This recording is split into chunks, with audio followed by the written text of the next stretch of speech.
Last mega chief Bigg Boss house లో tough fight జరిగింది. War one side అయ్యేలాగా రోహిణి ఆడడం జరిగింది. పృథ్వీ రోహిణి ముందు తల వంచక తప్పలేదు. ఎదుటి వాళ్ళని ప్రొవోక్ చేయడం, ఎదుటి వాడిని కించపరచడం మాత్రమే అది ఆట అనుకుంటున్నాడు పృథ్వీ. బేబక్కకి నువ్వు ఫిట్గా లేవన్న పృథ్వీ రోహిణి ముందు తల వంచక తప్పలేదు. విష్ణుప్రియ అనే మాటలకి రోహిణి చాలా హట్ అయ్యి కసిగా ఆడి ఎవ్వరు ఊహించలేదు పృథ్వీ ఓడిపోతాడని. రోహిణి కసి పట్టుదల ఏదో చెయ్యాలి, అందరు ఆడోళ్ళలాగా గివప్ ఇవ్వద్దు. లాస్ట్ మెగా చీఫ్ అవ్వడం జరిగింది.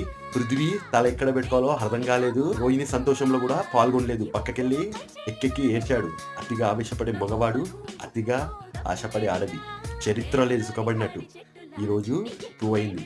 సో దీని గురించి మీరేమనుకున్నారో ఖచ్చితంగా కామెంట్ చేయండి, అలాగే సబ్స్క్రైబ్ చేయండి. జీవితం ఎవరిని వదిలిపెట్టదు, అందరి సరదా తీర్చేస్తుంది.